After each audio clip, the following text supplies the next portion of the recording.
L'élection des députés et celle des conseillers municipaux se prépare donc en attendant la convocation du corps électoral.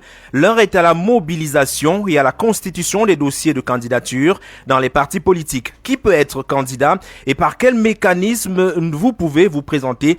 Les conditions d'éligibilité, Jean-Marie Anaba. Ces conditions d'éligibilité sont encadrées par la loi électorale, notamment les articles 156 à 161 et 175 à 180. La première condition est celle de la nationalité. Abdoul Karimou, expert électoral, directeur général adjoint des élections à Elections Cameroun. Vous pouvez être camerounais d'origine ou bien naturalisé, à condition que votre naturalisation ait 10 ans. Donc un Camerounais ayant obtenu sa nationalité par naturalisation peut être candidat à l'élection des députés ou à l'élection des conseillers municipaux. Il faut être âgé de 23 ans, au moins à la date du scrutin. Il faut être inscrit sur une liste électorale, donc il faut être électeur. Les déclarations de candidature qui doivent être déposées auprès du démembrement départemental ou du démembrement communal d'Elections Cameroun 15 jours après la convocation du corps électoral constituent le dossier de chaque candidat. Il faut être investi par un parti politique qui va présenter une liste complète suivant le nombre de sièges à pourvoir, que ce soit pour l'élection des députés ou pour les conseils municipaux. Chaque déclaration de candidature doit être faite en 3 exemplaires et accompagnée de ce nombre de pièces. Le candidat ne doit être que sur une seule liste.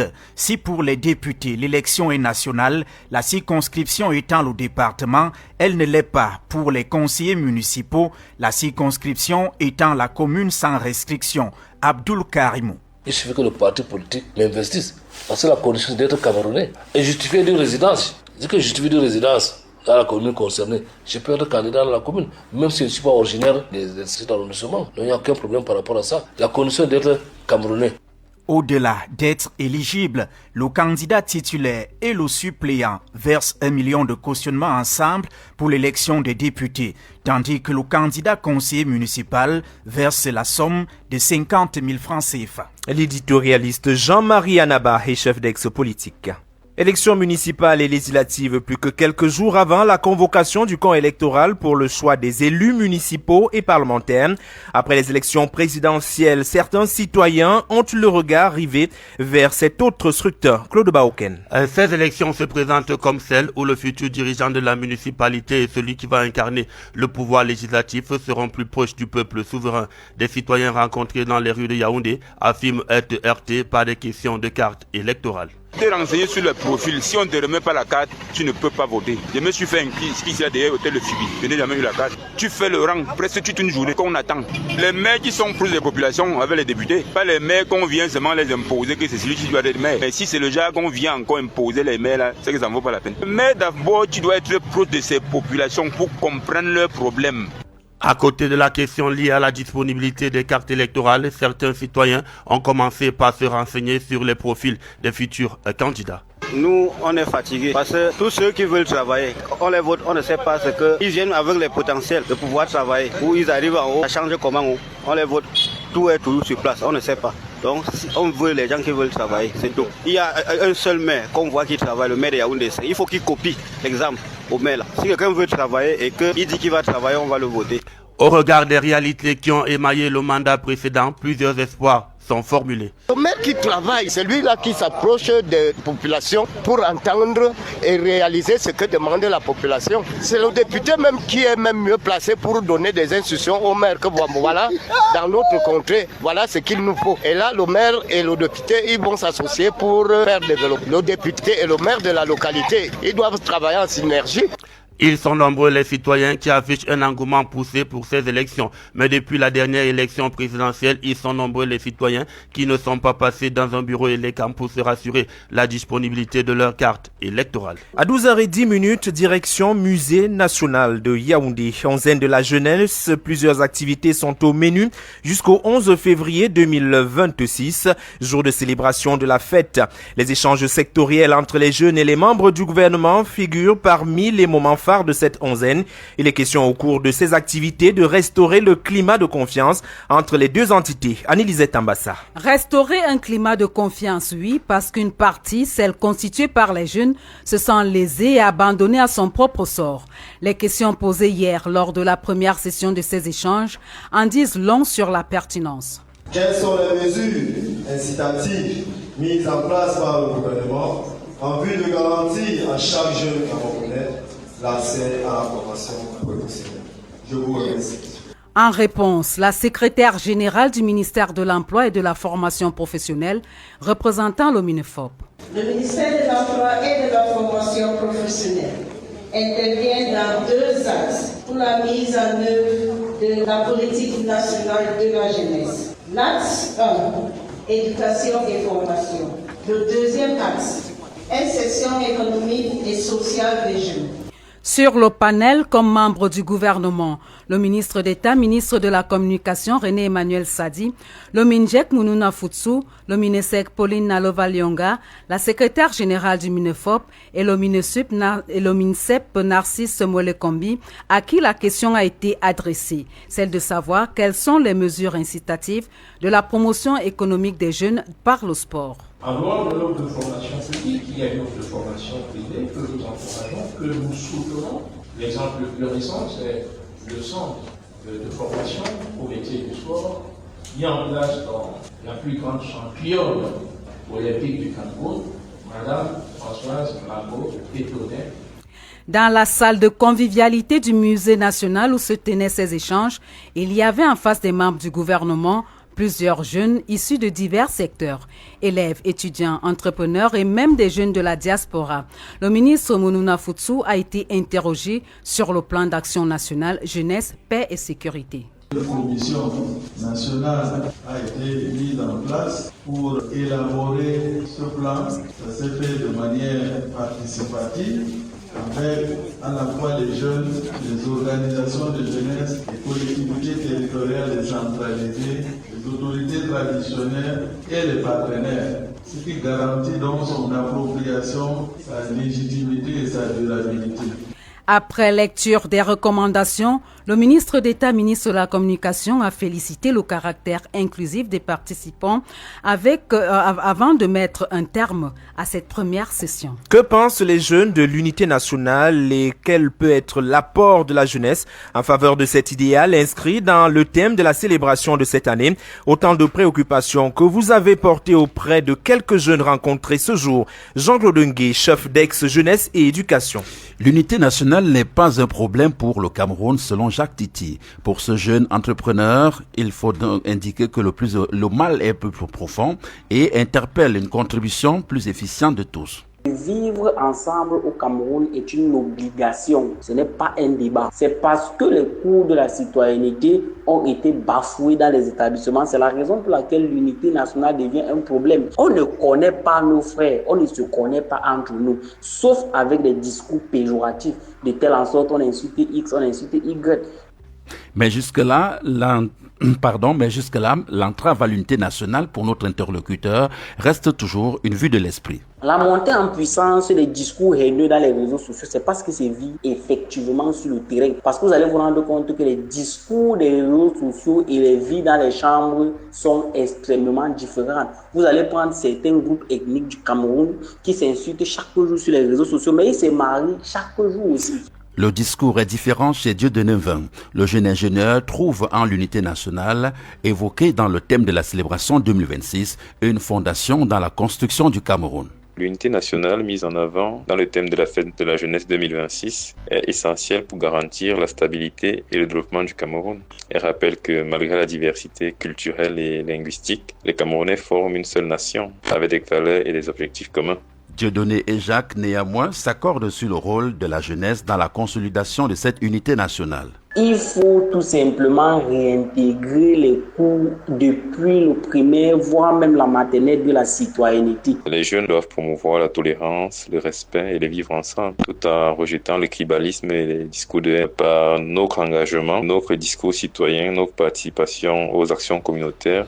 À tout ceci, il faut ajouter l'utilisation responsable des réseaux sociaux, telle que demandée par le chef de l'État dans l'un de ses discours à la jeunesse. Le président Paul Biya a d'ailleurs lancé dans ce sens un appel aux jeunes pour qu'ils soient les artisans de l'unité nationale et les gardiens de la paix et de la stabilité du Cameroun. Face à une partie de la jeunesse qui succombe à la facilité, l'incivisme et d'autres déviances, pareillement, de nombreux jeunes courageux se lancent dans l'agriculture, l'entrepreneuriat pour construire un avenir. Cette propension de certains jeunes reste inquiétante aux yeux d'experts, celui que vous avez rencontré notamment, Dorine Bimi. Cette dynamique met en lumière une fracture générationnelle. D'un côté, la tentation de la facilité due à la désillusion, de l'autre, la détermination à travailler pour le progrès. Serge Mebikoy, sociologue. En effet, il y a aujourd'hui une catégorie de jeunes qui s'engagent tous azimuts à s'investir dans le développement, notamment à travers l'entrepreneuriat, à travers l'implication dans les activités génératrices de revenus. Par contre, il y a une autre catégorie de jeunes qui s'engagent fondamentalement dans les loisirs et les plaisirs mondains, ce que j'appelle sociologiquement les jeunesses du renouveau, les jeunesses du pouvoir. Des clichés de cas de facilité des jeunes qui s'accentuent de plus en plus dans la société camerounaise. Au-delà de nombreuses dérives, les cas de vol, de rendement de compte et même des déviances observées au sein des établissements scolaires. L'actualité du fait des temps permet davantage de voir que ces jeunes sont ceux-là qui sont considérés comme une jeunesse irresponsable. Vous avez vu dans les établissements scolaires, ces jeunes qui se livrent à des déviances sexuelles, qui se livrent à la consommation des drogues, qui se livrent de manière globale à la toxicomanie. Ça montre véritablement qu'il y a anguille sous roche. Ce phénomène va grandissant et les réseaux de sociabilisation en sont pour beaucoup. Serge Mebikoy, une fois de plus. Quand je parle du réseau de socialisation primaire, il s'agit en l'occurrence de la famille, constituée essentiellement des parents qui ont l'obligation d'éduquer, de socialiser les enfants à se conformer à des normes, à des règles et à des valeurs, de manière à être des modèles sociaux. Ça pose un problème de fond, il y a donc un questionnement sur le circuit mental de ces derniers. Au niveau de l'État, la non-mise en œuvre de certaines politiques est la cause majeure de perdition. Serge Mebikoy, à nouveau. L'implication dans les questions d'emploi, de développement. Parce qu'en réalité, est-ce que l'État fait suffisamment pour que les jeunes soient beaucoup plus impliqués dans les politiques de développement? On peut également questionner cela. Que faire aujourd'hui? Moi, je pense manifestement qu'il y a une responsabilité collective qu'il faut interpeller. Tous ces acteurs qui interviennent dans le circuit de socialisation des jeunes devraient davantage coaliser les efforts de manière que permettre aux jeunes d'éviter les fléaux sociaux. Les jeunes en danger, le rôle de la mise en valeur des compétences pour faciliter le passage au monde du travail est une urgence. En prélude à la célébration de la 60e édition de la fête de la jeunesse dont l'apothéose aura lieu le 11 février prochain, Royal Midi s'intéresse à un député jeune. Ce dernier nous renseigne sur les critères de sélection, les missions et l'apport d'un député jeune sous la plume de Bertrand Bois. Au Cameroun, le Parlement des jeunes est une initiative clé où 180 jeunes parlementaires s'engagent sur des questions de société. Pierre Anissem Bidambida est de la 8e législature pour le compte du département de la Mefo et Afamba. Les députés jeunes sont le fruit de la synergie entre l'Assemblée nationale et le ministère de la Jeunesse et l'Éducation civique. Quand je parle de l'Assemblée nationale, je parle du réseau Espérance Jeunesse. Pour être député jeune, il faut être de nationalité camerounaise, il faut être âgé de 15 ans au moins, c'est 34 ans au plus. Pour les députés jeunes, il faut être conseiller municipal jeune et conseiller régional jeune, âgé entre 15 et 34 ans pour les sénateurs jeunes. Il faut être résident de la localité représentée.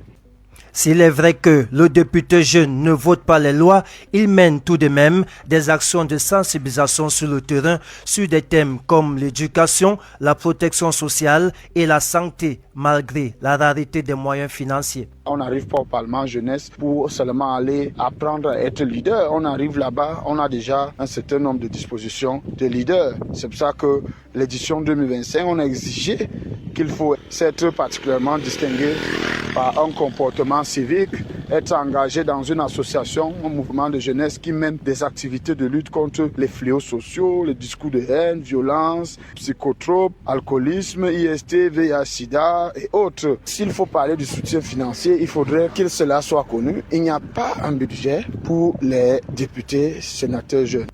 Les jeunes parlementaires, en parfaite collaboration avec le ministère de la Jeunesse et de l'Éducation civique, se positionnent comme des modèles pour leurs pairs. De ce fait, ils bénéficient pendant leur mandature des formations et de l'encadrement, comme le précise Pierre Anissem Bidambida, député jeune de la cuvée 2025. Déjà, quand vous êtes sélectionné, la première des choses, quand on vous envoie le courrier, Vous commencez avec une formation militaire. Avec le réamorce, si vous n'êtes pas préparé, c'est mal parti pour vous parce qu'on vous accueille comme dans les centres de formation. Avec votre sac, vous le portez sur la tête, vous vous enroulez. On veut voir votre capacité à servir la nation.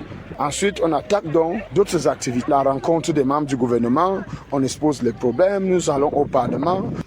Il faut préciser que la durée du mandat d'un député jeune est d'1 an. Mais pour cette onzaine de la jeunesse, aucun appel à candidature n'a été lancé par le ministère de la Jeunesse et de l'Éducation civique.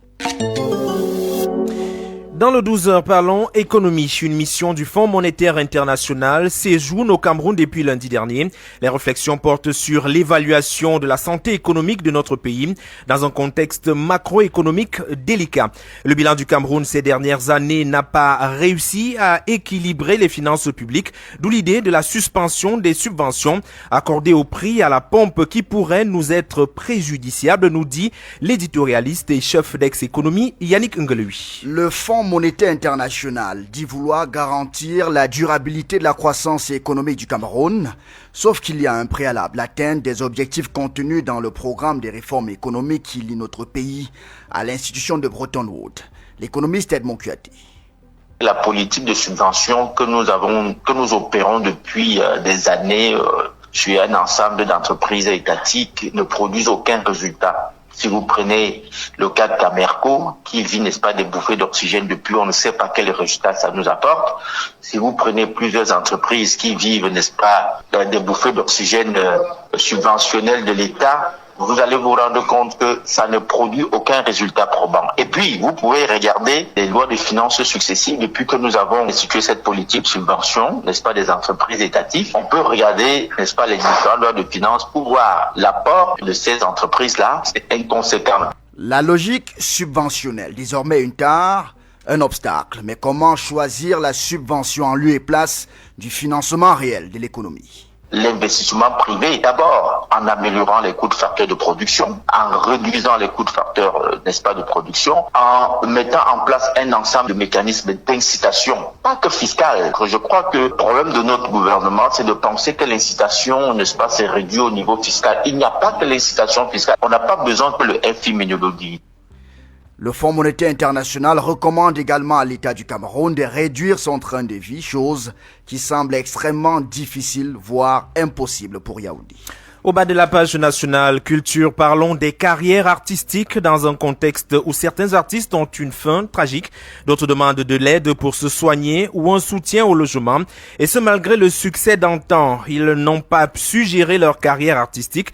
Question, comment organiser un parcours créatif? Élément de réponse avec les acteurs dans ce reportage de Francine Atiba. Kelly John, manager, définit la notion de gestion de carrière artistique et présente son importance. La gestion de carrière concerne toutes les stratégies et moyens mis en place par un agent ou une équipe managériale pour pouvoir assurer la continuité et la pérennité d'un art à une personne appelée artiste, et ici qui peut être désigné comme artiste, musicien, humoriste, webcomédien, mannequin, acteur de cinéma. Gestion de carrière veut dire avoir un agent, c'est-à-dire un manager artistique, avoir une équipe de prod, avoir un directeur artistique et un attaché de presse. Avec ces trois corps de métier, on est sûr d'avoir une carrière organisée. Pour avoir une trajectoire artistique fructueuse et durable, l'artiste doit respecter un certain nombre de règles, d'après le général Ama Pierrot. L'artiste doit d'abord se constituer comme un homme de valeur, se donner une ligne de vie respectable, respectée. L'artiste doit se donner des objectifs précis pour sa carrière. Il ne doit pas être vulgaire. Se considérer comme un homme de valeur, un éducateur, l'artiste est un mythe. Et l'artiste est un modèle. Ma réussite dans ce domaine-là, c'est le respect envers moi-même, de mes fans.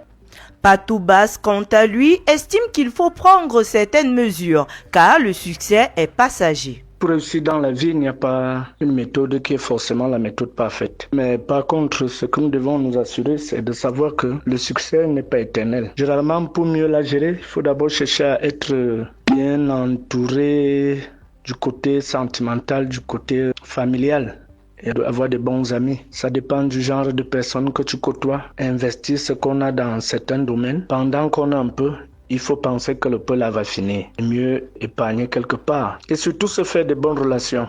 Développer un style unique ou particulier, être entouré d'une bonne équipe, travailler dur, être présent sur les réseaux sociaux et investir sont autant de pistes à explorer pour avoir une carrière artistique réussite. La page internationale. Direction Libye, Saïf al-Islam Kadhafi, fils de l'ancien dirigeant libyen, est mort hier au sud de la ville de Zitan, dans l'ouest de la Libye, âgé de 53 ans.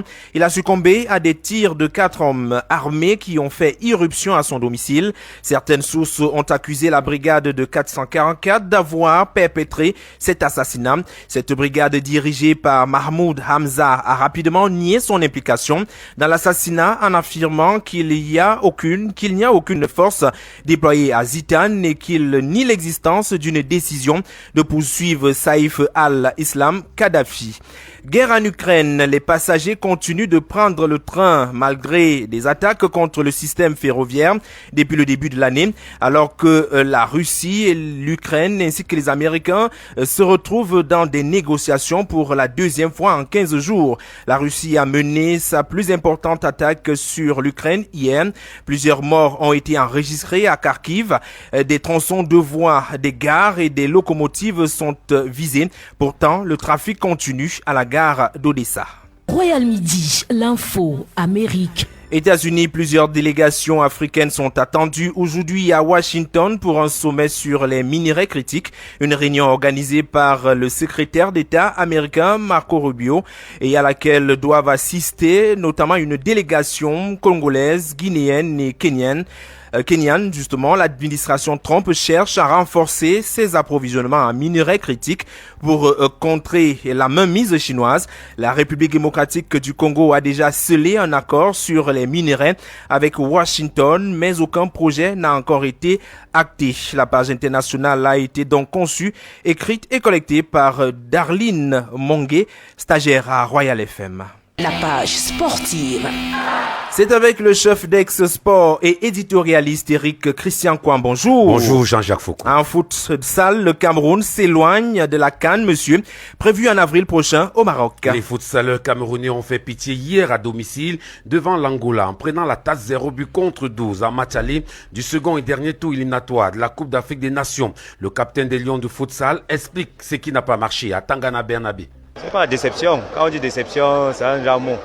J'ai l'impression que quand les gens entendent 12-0, ils se disent que c'est un score futsal. Futsal, il y a des équipes qui prennent 30, 40, 50. On joue quand même contre un gros calibre. Sauf qu'aujourd'hui, on n'a pas s'attendait à un calibre. Mais déjà, apprendre 12 buts, c'est pas évident. Mais maintenant, on peut que s'en vouloir à nous-mêmes. Parce qu'on n'a pas été à la hauteur aujourd'hui. Mais je pense que le plus important, c'est l'apprentissage. On a beaucoup appris aujourd'hui et ça va nous servir pour la suite. Le match retour se joue dimanche prochain à Luanda et pour le côte du Cameroun, il faudra éviter le ridicule à l'extérieur. René Épée. Entrevoir le match retour, c'est s'améliorer tout simplement. C'est un résultat, vous dites oui, on peut espérer meilleure figure que ce qu'on a fait aujourd'hui parce que première mi-temps, je ne sais pas combien on était, peut-être 8. Deuxième, nous sommes à 4.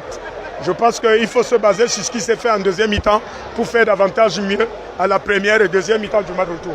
Avec un peu plus de gaieté, Football Elite One, 5 matchs de la 3e journée se disputent cet après-midi. Coton Sport de Garoua cherchera sa première victoire devant Victoria United qui a du mal à retrouver ses repères. Même sort pour le Canon de Yaoundé qui est l'invité de l'Aigle Royal de la Ménois. Colombe du Djelobo en perte de vitesse va essayer de se relancer devant la Dynamo de Douala et le derby départemental va mettre aux prises Stade Rennais de Melon à Aigle Royal du Mungo. Enfin à Banjoun, Panthère de Baganté accueille AS Fortuna. Analyse des forces en présence cet après-midi avec vous, Olivier Ndemaepo. Pour cette 3e journée, ce seront 4 chocs et un derby dans la région du littoral. Assurément, Colombe FC contre Dynamo est très attendu. Selon Guy Bertin Djepna, entraîneur de football, ce sera le favori contre le leader provisoire Dynamo. Deux bonnes équipes. L'année dernière, la Dynamo avait fait piètre figure. Ça sera vraiment un match qui va confirmer vraiment la bonne forme de Dynamo ou alors qui va confirmer également la relance de la Colombe pour la nouvelle saison. Pour les autres affiches, l'on aura Aigle de la Ménois, Canon de Yaoundé et Victoria United Coton Sport. L'opposition PWD Gazelle est celle de 2 vainqueurs de la journée précédente, surtout 2 victoires avec panache. Gazelle battait Colombe tandis que PWD a arrosé Stade Rennais 4-1. Ils ont marqué 4 buts. La première journée, ils en avaient contesté 3. Ils avaient perdu face à Opopo. Le match de ce soir contre la deuxième équipe du championnat va nous montrer parce que d'après Didier quand même Gazelle qui est en ce moment deuxième et qui a fini parmi les 3 premiers l'année dernière. Le derby du littoral va opposer 2 équipes du Mungo, Stade de Melon et l'Aigle. Le podium à ce jour se constitue de Dynamo, Gazelle et de Panthère. Aucun des champions de ces 3 dernières saisons n'en fait partie. Quand un championnat commence, normalement, c'est à partir de la 5e journée qu'on peut dire qu'une équipe est à peine ou bien une équipe est en tête. Donc, laissons que cette 3e journée se joue et après, ici, la 5e journée, on fera un bilan du début du championnat. Voici les autres affiches. Panthère, AS Fortuna et Faux Vazur Unisport. La 3e journée se dispute les mercredis et jeudi. Football féminin, les choses sérieuses débutent pour la Super League ce jour même. Avec la remise des équipements sportifs aux clubs engagés à la Super League, les présidents des clubs récupèrent en ce moment même au centre de la FECA Foutaoudia ces équipements avant le kick-off de la saison annoncé pour dimanche prochain à Yaoundé entre les KFC détenteurs du trophée et Authentique les 10 de Douala. Pour l'instant, la Ligue de football professionnel féminin du Cameroun travaille là-bas. Tout est fin prêt comme le confirme ici sa secrétaire générale Sidonie Tagne. Je pense que nous sommes sur la dernière ligne droite. Le top départ sera donné le dimanche 8 février. Et le chronogramme que nous vous avons communiqué, nous allons le respecter à la Ligue. C'est des habitudes, c'est dans les habitudes de la fédération et particulièrement de la Ligue. Nous sommes fin prêts.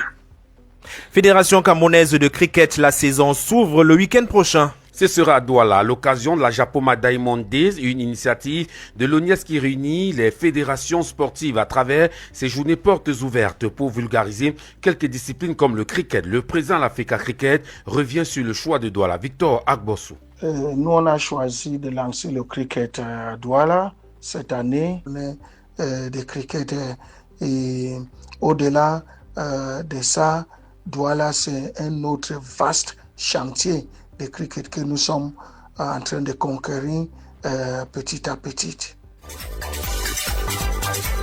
Ce journal qui se referme a été préparé par l'ensemble des équipes rédactionnelles de Royal FM. Mise en onde Salmon et Sana, Radiovision Alain Kwekam, Brian Bidam, prolongement numérique Boris Tédormo, réalisation Raïssa Moko, édition en chef Florent Goyam, coordination éditoriale Lebel Belassamari, coordination centrale Roger Kiek, supervision générale le reverend pasteur Emmanuel Noël Bissaï, présentation Jean-Jacques Foucault. J'aurai le même plaisir à vous retrouver demain à 12h pour partager avec vous l'essentiel de l'actualité sur votre radio.